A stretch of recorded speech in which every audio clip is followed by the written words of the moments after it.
ಶಿವಮೊಗ್ಗ ಜಿಲ್ಲೆಯ ತೀರ್ಥಹಳ್ಳಿ ಪಟ್ಟಣದ ಇಂದಿರಾ ನಗರದಲ್ಲಿ ಭಾನುವಾರ ಮುಂಜಾನೆ ಸಂಭವಿಸಿದ ಭೀಕರ ಗುಡ್ಡ ಕುಸಿತದಲ್ಲಿ 3 ವರ್ಷದ ಮಗು ಸೇರಿದಂತೆ ಒಂದೇ ಕುಟುಂಬದ 3 ಮೃತಪಟ್ಟಿರುವ ಹೃದಯ ವಿದ್ರಾವಕ ಘಟನೆ ನಡೆದಿದೆ. ತಡರಾತ್ರಿ ಸುಮಾರು 2 ಗಂಟೆ 30 ನಿಮಿಷ ಗಂಟೆ ವೇಳೆಗೆ ಸುರಿದ ಭಾರೀ ಮಳೆಯಿಂದಾಗಿ ಗುಡ್ಡ ಕುಸಿದಿದ್ದು, ಗುಡ್ಡದ ಕೆಳಭಾಗದಲ್ಲಿ ಶೆಡ್ ನಿರ್ಮಿಸಿಕೊಂಡು ವಾಸಿಸುತ್ತಿದ್ದ ಕುಟುಂಬದ ಮೇಲೆ ಮಣ್ಣು ಬಿದ್ದಿದೆ. ಪರಿಣಾಮವಾಗಿ ಶೆಡ್ ಸಂಪೂರ್ಣವಾಗಿ ಮಣ್ಣಿನಡಿ ಸಿಲುಕಿದ್ದು, ಕುಟುಂಬದ 3 ಸ್ಥಳದಲ್ಲೇ ಮೃತಪಟ್ಟಿದ್ದಾರೆ.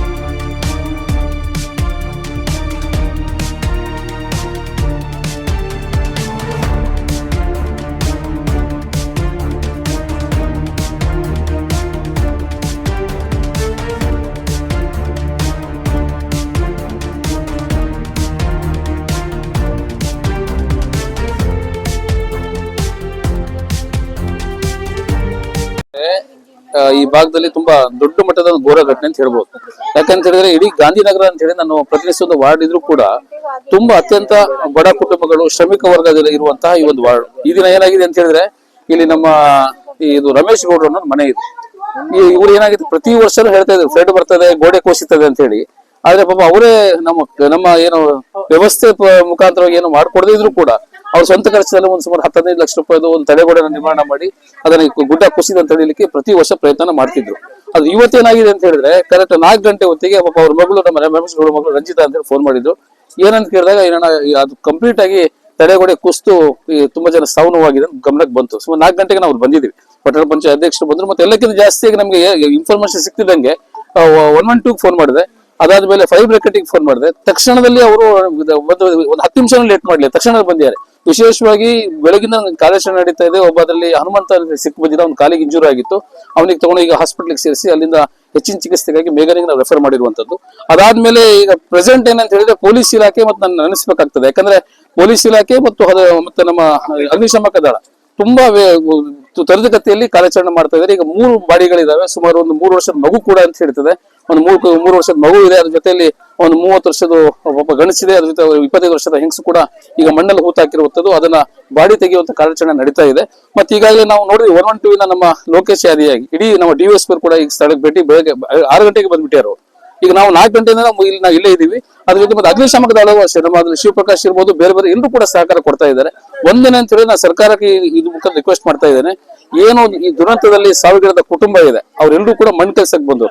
ಹೊಸಪೇಟೆಯಿಂದ ಬಂದಂತ 15 ಜನ ಇದ್ರೆ 5 ಜನ ಉಂಟು ದಾವಣಗೆರೆಯಿಂದ ಬಂದಿರುವಂತಿದ್ದಾರೆ. ದಯವಿಟ್ಟು ನಮ್ಮ ಸರ್ಕಾರ, ನಮ್ಮ ರಾಜ್ಯದ ಮುಖ್ಯಮಂತ್ರಿ DK ಶಿವಕುಮಾರ್ ಕೇಳ್ಕೊಳ್ತಾ ಇದ್ದೇನೆ, ಅವ್ರಿಗೆ ತಕ್ಷಣದಲ್ಲಿ ಅವ್ರಿಗೆ ಪರಿಹಾರ ಕೊಡುವಂತದ್ದು ಏನು ವ್ಯವಸ್ಥೆ ಮಾಡಬೇಕಾಗ್ತದೆ.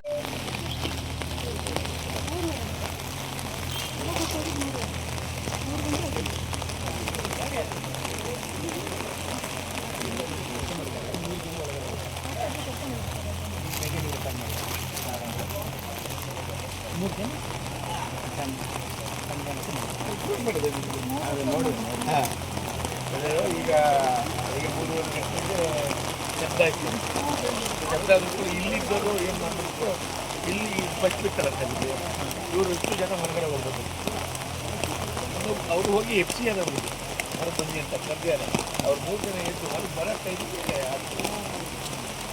ಬರೋ ಟೈಮಿಗೆ ನನಗೆ ಕಾಲ್ ಬಂತು. ಇಲ್ಲಿ ಪಕ್ಕದ ಮನೆಯವರು ನನಗೆ ಕಾಲ್ ಮಾಡಿದ್ರು, ಈ ತರ ಆಗಿದೆ ಅಂತೇಳಿ. 2 ದಿನದಿಂದ ಸುರಿದಂತ ಮಳೆಯಲ್ಲಿ ಈ ತರ ಆಗಿರೋದು ತುಂಬಾ ದುರದೃಷ್ಟಕರ. ಅದು ಎಲ್ಲೆಲ್ಲೋ ಕೇಳ್ತಾ ಇದ್ವಿ ನಾವು, ಈಗ ಇಲ್ಲಿ ಕೇಳಿ ತುಂಬಾ ಬೇಸರ ಆಗಿದೆ. ಅದೇ ಅವರು ರಮೇಶ್ ಗೌಡ್ರು ಅನ್ನೋರು, ಅವ್ರ ಮನೆ ಬ್ಯಾಕ್ ಸೈಡ್ ಮಣ್ಣು ಮತ್ತೆ ದರೆ ಕುಸಿದು ಅವ್ರ ಮನೆ ಮೇಲೂ ಬಿದ್ದು ಅವ್ರ ಮನೆ ಫುಲ್ ಹಾನಿಯಾಗಿದೆ. ಅವ್ರ ಮನೆ ರಮೇಶ್ ಗೌಡ್ರಿಗೆ ಸ್ವಲ್ಪ ಪೆಟ್ಟಾಗಿದೆ, ಮೈ ಕೈಗೆಲ್ಲ ಪೆಟ್ಟಾಗಿದೆ. ಅವ್ರ ಮನೆ ಪಕ್ಕದಲ್ಲಿ ಕೆಲವರು ಬಯಲುಸೀಮೆ ಸೈಡ್ನವರು ಇಲ್ಲಿ ಹೊಟ್ಟೆಪಾಡಿಗಾಗಿ ಬಂದು ಮಣ್ಣು ಕೆಲಸ, ತೋಟದ ಕೆಲಸ ಎಲ್ಲ ಮಾಡುವಂತವ್ರು. ಒಂದು ಫ್ಯಾಮಿಲಿ 7-8 ಫ್ಯಾಮಿಲಿ ಇತ್ತು. ಅದರಲ್ಲಿ ಒಂದು ಫ್ಯಾಮಿಲಿ ಈಗ ಮಣ್ಣಡಿ ಸಿಕ್ಕಾಕೊಂಡಿದ್ದಾರೆ ಅನ್ನೋದು ನಮ್ಗೆ ಗೊತ್ತಾಗಿದೆ. ಅದನ್ನ ಸ್ಥಳೀಯರು ಮತ್ತೆ ನಾನು 3:15 ಗಂಟೆಗೆ ನಾನು ಪೊಲೀಸು ಮತ್ತೆ ಫೈರ್ ಇಂಜಿನಿಯರಿಗೆ ಎಲ್ಲರಿಗೂ ಕಾಲ್ ಮಾಡಿದ್ದೆ. ತಕ್ಷಣ ಸ್ಪಂದಿಸಿದ್ದಾರೆ. ಬಂದು ಅವರು ಒಬ್ಬರನ್ನ ರೆಸ್ಕ್ಯೂ ಮಾಡಿ ಈಗ ಹಾಸ್ಪಿಟ್ಲಿಗೆ ಕರ್ಕೊಂಡು ಹೋಗಿದ್ದಾರೆ. ಕಾಲಿಗೆ ಪೆಟ್ಟಾಗಿದೆ ಅನ್ನೋದು ಗೊತ್ತಾಗ್ತಾ ಇದೆ. ಇನ್ನು ಸ್ಥಳೀಯರು ಮತ್ತು ಪೊಲೀಸು, ಫೈರ್ ಇಂಜಿನ್, ನಮ್ಮ ಪಟ್ಟಣ ಪಂಚಾಯಿತಿ 3:15 ಗಂಟೆಗೆ ನಾನು ಚೀಫ್ ಆಫೀಸರಿಗೆ ಕಾಲ್ ಮಾಡಿದಾಗ ತಕ್ಷಣ ಅವ್ರು ಸ್ಪಂದಿಸಿ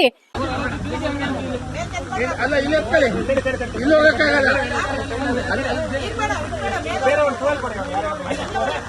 ಇದಿದೆ ನೋಡಿ ಅಣ್ಣ, ಬೆಡ್ಶೀಟ್ ಇದೆಯಲ್ಲ, ಬೆಡ್ಶೀಟ್ ಅಲ್ಲೇ ಬಲ್ಸಿ, ಬೆಡ್ಶೀಟ್ ಅಲ್ಲೇ ಬಲ್ಸಿ.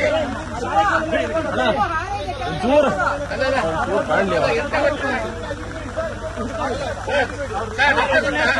ಗೊತ್ತಾ? ಸರ್, ಅದನ್ನ ಡಬಲ್ ಮಾಡಿ ಫೋಲ್ಡ್ ಮಾಡಿ ಅವನಿಗೆ ಅದ್ರಾಗೆ ಮಲ್ಸ್ಬಿಡಿ.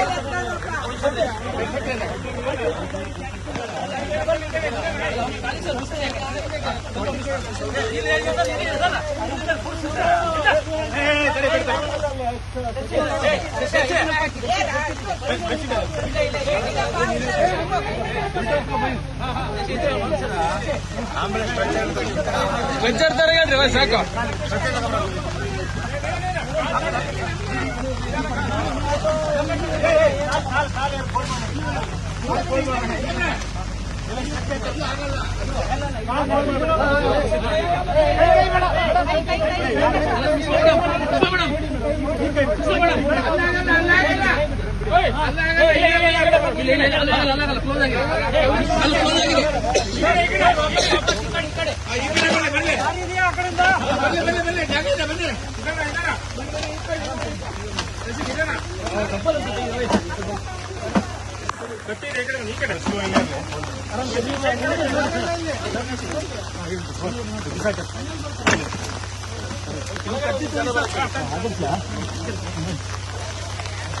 ನೋಡ್ಕೊಂಡು ನಡ್ರಿ ನಿಧಾನ